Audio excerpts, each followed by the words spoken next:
Cette impression d'avoir bâti ma vie depuis 15 ans, passant des bacs à sable aux soirées entre amis. Cette impression d'avoir rencontré des gens formidables ou non, tout au long de celle-ci. Cette impression d'avoir évolué, grandi, construit, appris, avoir aimé et haï. Cette impression de me rappeler de tous ces souvenirs, de les avoir gravés telle une photographie, de manière systématique, devenant indélébile, inexorablement ineffaçable malgré le temps, qui passe et qui nous les enlève petit à petit. Celui qui provoque parfois l'oubli, puis se remémore dans l'ennui, la nostalgie. Cette impression d'avoir servi pour une minorité de personnes, cette impression d'avoir été là, d'avoir fait des conneries, puis avoir essayé de changer la donne, d'avoir tout fait pour qu'on me pardonne. Cette impression d'avoir peur des choses à perdre, d'avoir peur de la perdre. Je me souviens aussi de cette impression de chaleur quand je me collais à son corps, cette impression de bonheur quand je lui tenais la main, cette impression de douleur lorsque je me demandais encore si tout ça ne deviendrait une fois de plus un jour qu'un souvenir lointain. Et chaque jour un peu plus je me forçais à croire que j'avais tort, me cachant la réalité, refusant d'accepter ce destin. Mais il faut croire que c'était lui le plus fort. Elle est partie sans même dire au revoir, me laissant seul dehors sous la pluie au petit matin. C'est dans ces moments-là que je me dis que rien ne se passe comme je pouvais le prévoir. Bref, que je perds espoir. Ça se passe souvent le soir, seul, dans le noir. J'éclate. Je me dis que si je me regarderais dans le miroir, je ne me reconnaîtrais plus, alors que j'avais promis de ne jamais changer plus tard.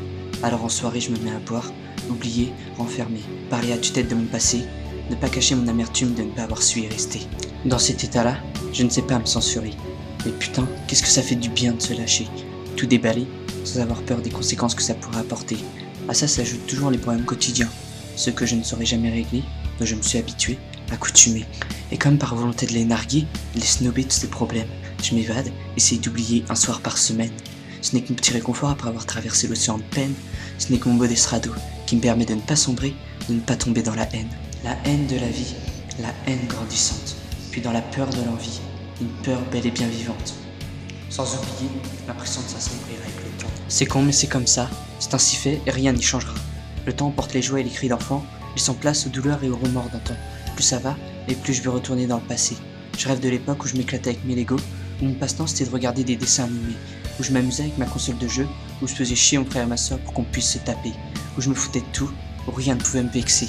C'était l'époque du bonheur magique inexplicable, qui n'arrêtait pas de me frapper. Toute bonne chose a une fin. Aujourd'hui on peut dire que cette époque est terminée. Ouais, aujourd'hui c'est plus le cas. Entêté, maltraité par mes émotions disproportionnées, j'ai le don de me compliquer, de chercher des solutions aux problèmes dont je ne suis pas concerné, avec la fâcheuse tendance de laisser les miens de côté, les laisser s'aggraver. J'ai le syndrome du clown triste, je suis capable d'aider les autres, il paraît, et cependant incapable de m'aider. Ironie du sort, comme un psychologue qui tomberait en dépression, j'aide les autres à remonter, acceptant de les regarder du fond. Je suis la voix de la raison, acceptant de sombrer au plus profond. Puis je ressens ces impressions, je ressens encore, et toujours ces impressions. L'impression d'avoir dorénavant tout raté, l'impression que cette fois-ci, ce sera dur de tout rattraper. Je suis seul, dans le noir, c'est le soir. Je parle actuellement de mon passé avec mon ami, le désespoir.